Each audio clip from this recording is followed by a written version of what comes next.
April. It's April.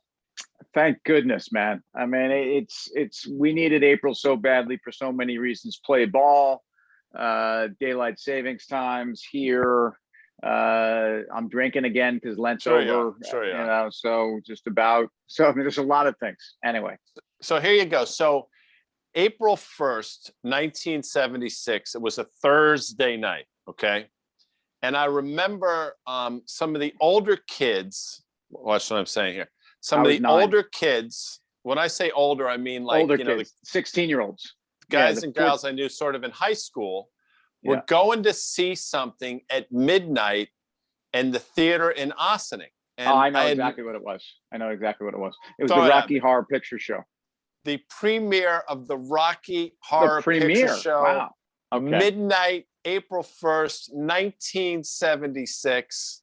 There you People go. Did this. Yeah. Crazy. They did this and that went on well into the 80s too. And they get dressed up and they'd act out parts in the movie theater. I mean, totally what was wrong with these people? up. I mean, I went. I didn't dress up, but people I went, and they knew all the lyrics of all this. It was an experience. They should, you know, when we do finally get back to normal, they should reload that sucker because people would come in droves, man.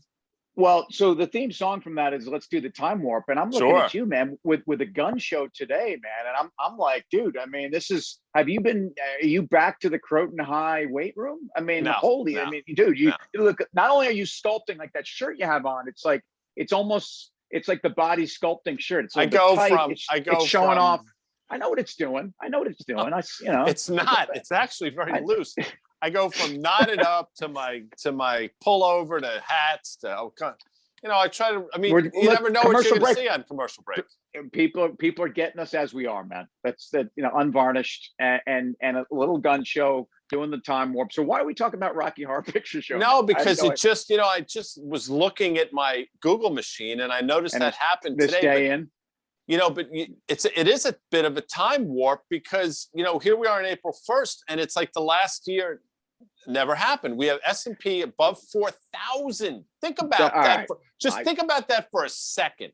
What were the chances? I'll tell you flat out. If you had asked me the chances of that happening this time last year, I would have said patently 0. I mean, obviously there's always a chance, but 0 would have been my initial answer. So the 100-year pandemic was a market catalyst. Who knew? I mean, except for the fact that we should know that the minute the Fed got involved and said, we're going to be aggressive and we're going to be proactive. We've seen this movie before. We should have known. This is not a day for a Fed rant. We've done this so many times. Let's talk about the fact that both COVID epicenter stocks like the Peloton you were riding earlier in your green shirt and Zoom, obviously, you know, we're beneficiaries, but that now coming out of this, some of the big old classic companies, industrial companies, whether it's a FedEx, whether it's a GM, whether it's then the banks, which are late cycle stocks are rallying. So yeah, you know, the time warp that if you had fallen asleep and if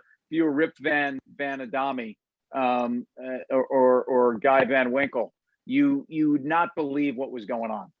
By the way, you would not believe that the Mets signed Francisco Lindor to a $341 million 10-year deal on the eve of him deciding I'm going to be a free agent. Okay, now, do you like that? At what year are you pissing and moaning about Lindor? Is it year 6? Like in your head, at what point does this contract become an albatross? An albatross. I was waiting for that word. You tell me, because it wasn't even 1 year with Giancarlo Stanton. But we'll leave that for another show.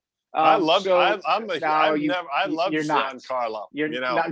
You don't love him. You don't love him. You hated the deal, and you hate the fact that your boy Jeter dropped him on you. Your boy Jeter dropped him on his old team.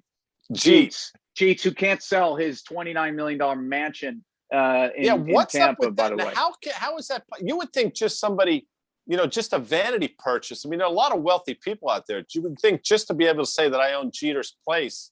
Well, not only that, I mean, Jeter's a bit of a ladies' man. I mean, God only knows some of the artifacts that might be left behind. But that's, by the way, that's a great Beach Boys song. If you've heard like the when they just strip out the vocals of God Only Knows. It's tremendous.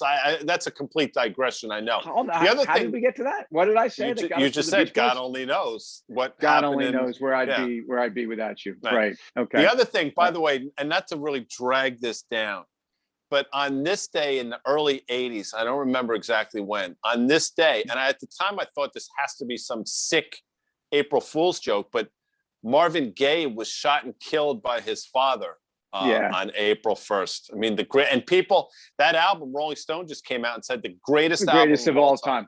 Of all time. Heard it through the grapevine. And I don't agree with that. I don't agree with that, but I can't argue that was a tragic day in the music and the world, and obviously for his family. But I think you have a case here where April Fools is a day where you're always expecting something to happen, and so here it is, the first day of the Major League season. I remember when I was bartending at the Pinstripe Pub. Yeah, I tended to bar at Yankee Stadium. I tended to bar at Yankee Stadium. I was out of business school. I was waiting to go to work for UBS in the fall, but I had a couple months to kill. Some of the greatest months of my life. When you have that job waiting for you, but you actually have a window of time when I don't, because unfortunately I had to go to work like the Monday after I graduated. Forgot about that. Yeah. The silver spoon that I was on. Obviously the trust fund was paying for my apartment in New York City. I forgot about that. But I was slinging drinks at the Pinstripe Pub, and there was 8 inches of snow that had come down that day. And being the well-behaved fans of the Bronx, a snowball fight broke out inside the where the bar was. And it was like a spaghetti western. Like some dude gunned an ice ball at my head because obviously I didn't put enough vodka in his tonic, and like the mirror shattered behind me. So anyway, Sergio Leone was there filming the entire thing. That's a great pull by me. So listen, just before we get out of here, because we got to get out of here, otherwise Luke is going to string our ass up. Marvin Gaye, tragic. Rocky Horror Picture Show, classic. Market in a time warp. I mean, it's just 4,000. It's just a sort of a speed bump for the next level, or are we just whistling past the graveyard? VIX is down 7% today, as if there is not a care in the world. And look, last time I checked, people dressing up as ghouls and with all kinds of bizarre makeup and blood and marching down to the Croton movie theater. That's crazy.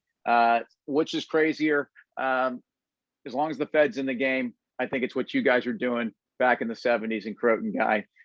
Play ball. I'm sorry that your franchise pitcher gave up 2 runs in 5 innings. Not really why you signed him for $350 million. But again, not as much of a bust as Giancarlo, don't call me Mike Stanton.